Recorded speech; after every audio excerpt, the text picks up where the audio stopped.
नमस्कार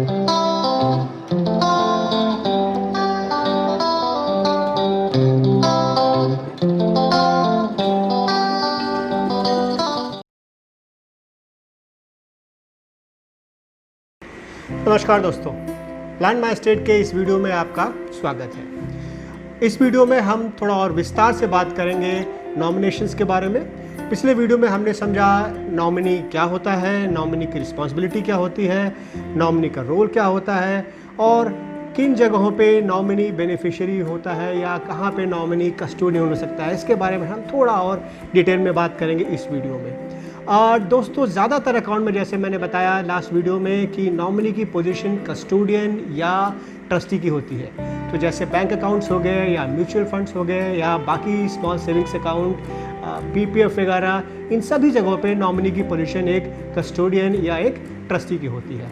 यहाँ तक कि डीमैट अकाउंट में भी नॉमिनी की पोजीशन एक कस्टोडियन या ट्रस्टी की होती है। डीमैट के बारे में थोड़ा और बाद में बात करेंगे विस्तार से। पहले देखते हैं कहाँ पे नॉमिनी की पोजीशन बेनिफिशियरी हो सकती है। ईपीएफ यानी कि एम्प्लॉय प्रोविडेंट फंड। ईपीएफ में अगर विल ना लिखा हो तो नॉमिनी बेनिफिशियरी माना जाता है। लेकिन एक और ख़ास बात है कि ईपीएफ में आप आपके क्लोज फैमिली मेम्बर्स के अलावा किसी और को नॉमिनी नहीं बना सकते। तो ध्यान रखिएगा, ईपीएफ में अगर विल नहीं लिखा है तो जिसे भी आपने नॉमिनी बनाया है, अपने वाइफ या अपने बच्चे को, वो बेनिफिशियरी बन जाता है।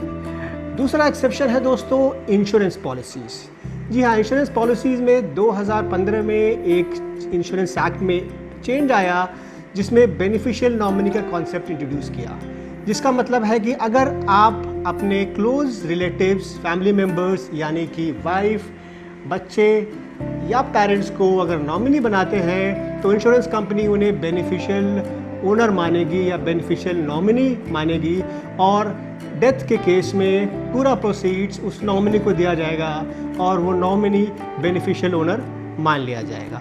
ये फिर से कह रहा हूँ, विल ना होने की सूरत में अगर आपने विल लिखा है तो will override all this things. So ये सब चीज़ों को सुपरसीड करेगा विल। तो आइए अब आते हैं डीमैट अकाउंट के बारे में या फिजिकल शेयर्स के बारे में। Demat account and physical shares में काफ़ी कन्फ्यूजन था, कुछ लिटिगेशंस थे, कुछ केसेस चल रहे थे क्योंकि कंपनीज एक्ट 1956 के हिसाब से नॉमिनी की पोजीशन बेनिफिशियरी की पोजीशन मानी जाती है, उसे सारे शेयर्स के राइट दिए जाएंगे। उसी हिसाब से डिपॉजिटरी एक्ट और 2013 कंपनीज एक्ट में भी सेक्शन 72 के हिसाब से सेम डेफिनेशन है जिसमें कि नॉमिनी की पोजीशन बेनिफिशियरी मानी गई। लेकिन एक फेमस केस था Harsha Kokate versus the Saraswat cooperative bank. इस केस में पहले जजमेंट ये आया बॉम्बे हाई कोर्ट का सिंगल बेंच का कि नॉमिनी की पोजीशन बेनिफिशियरी के हिसाब से होगी।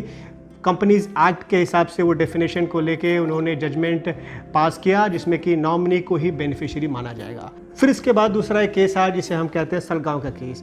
सलगांव का केस में डिसीजन इसके एकदम उलट आया। वहाँ पे ऑब्जर्वेशन ये था सिंगल बेंच जज का कि नॉमिनी सिर्फ फिड्यूशियरी होता है, सिर्फ रिप्रेजेंटेटिव होता है, नॉमिनी बेनिफिशियल ओनर नहीं हो सकता।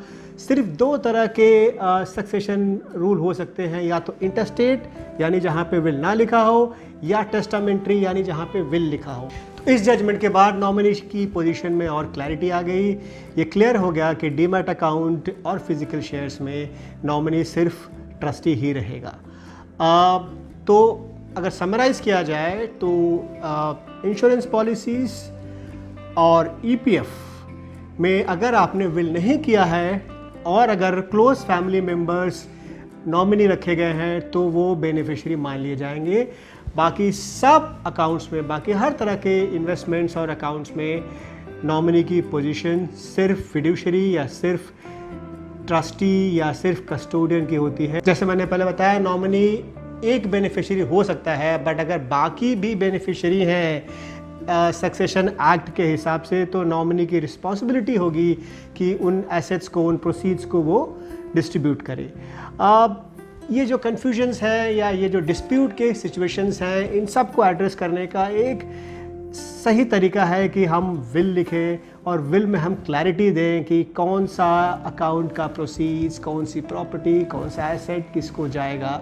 इससे डिस्प्यूट्स के सारे सिचुएशन क्लियर हो जाएंगे और उनकी प्रॉबिलिटी ऑलमोस्ट नेग्लिजिबल हो जाएगी।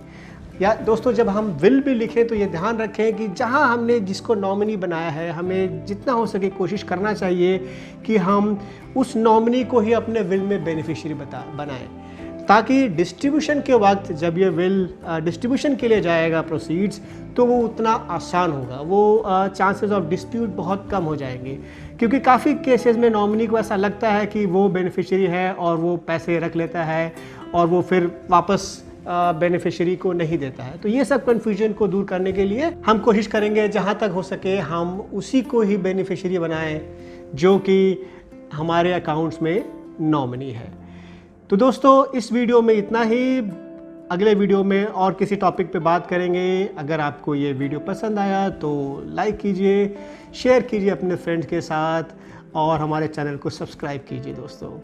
नमस्कार।